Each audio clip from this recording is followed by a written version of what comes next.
Ahojte jazierkári, vítajte pri dnešnom videu, v ktorom si povieme niečo o mojom jazierku, ktoré som postavil v roku 2015, má objem 30 m3 a túto problematiku by som rozdelil do troch videí.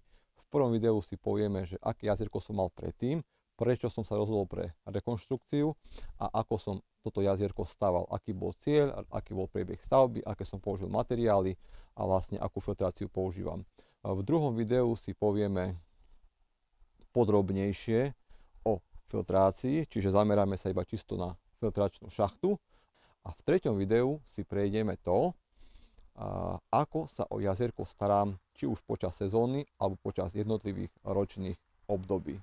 Volám sa Ľudovít Šimčák a som majiteľom firmy Jazierka Šimčák. Ponúkame komplexné služby v oblasti jazierkovej technológie, jazierok a jazierkových rýb. Zároveň máme aj vlastný e-shop, v ktorom nájdete širokú ponuku produktov na zhotovenie a servis záhradného jazierka.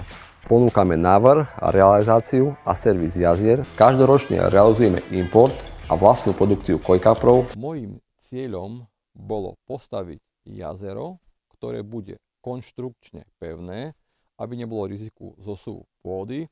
Chcel som, aby bolo minimálne údržbové, urobil som kolmé steny, aby sa ten sediment dostával pekne na dno a samozrejme, aby som sa čo najmenej musel starať o čistenie a o nejaký servis, tak sme vlastne zvolili gravitačné zapojenie, dnovú vpust a skimmer.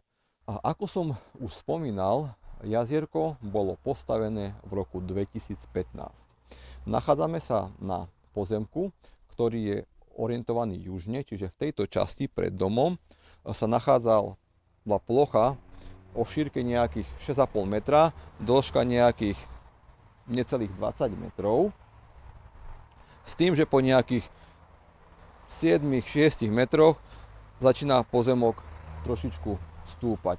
Takže aj v predchádzajúcom prípade, keď som jazierko mal ešte pôvodné, som využil tento mierny svah a vybudoval som tam potôčik.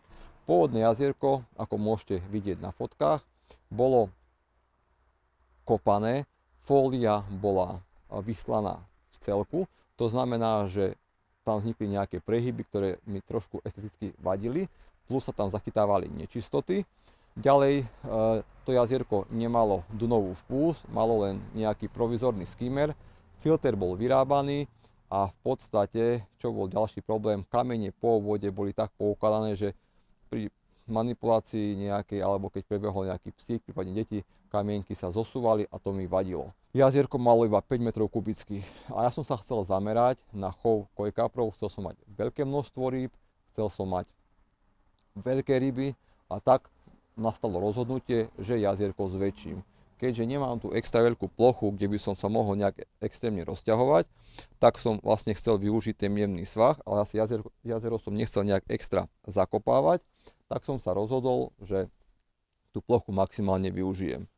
Rozhodovali sme staré jazierko, vyznačili sme plochu nového, rozhodovali sme starý potok, ktorý bol tiež pri pôvodnom jazierku, no a začalo sa kopať. Vykopali sme jamu a začali sme betonovať základ, plus sme murovali teleso jazierka z debňacích tvárnic, z ktorých je samozrejme železo a betón, s tým, že obetonoval som aj okraje jazera, pretože aby mi v budúcnosti nejaké hráboše nepodrábali okraj, prípadne aby dreviny svojimi koreňmi pri raste nenarušili okraj a chcel som aj nejakú stabilnú výšku vody, aby to bolo stabilné.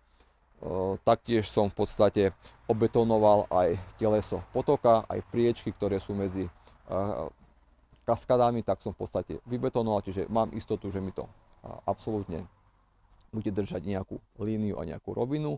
Urobilo sa teleso jazera, následne sme rozložili geotextíliu, olištovali sme a vyzvárali sme 1,5 mm PVC fóliu.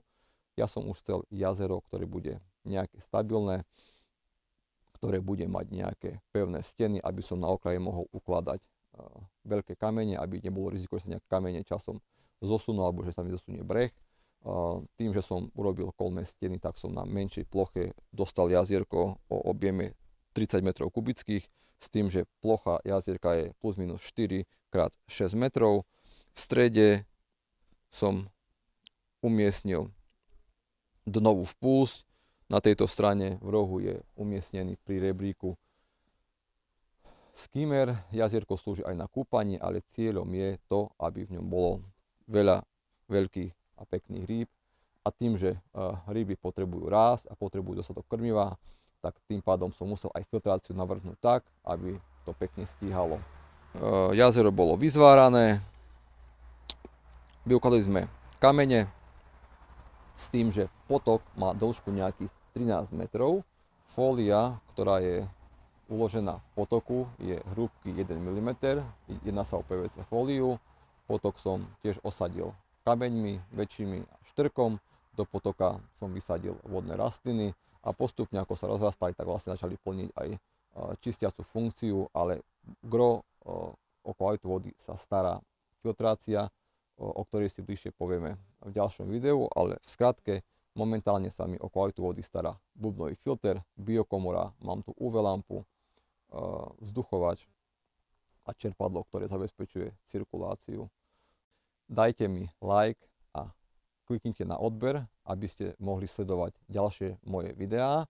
Ak chcete vedieť, aká filtrácia sa stará o kvalitu vody v tomto jazierku a aké mne prinaliehajú náležitosti pri starostlivosti o toto jazierko, či už počas jednotlivých mesiacov alebo počas celého roka, pozrite si ďalšie videá, ktoré pridám onedlho.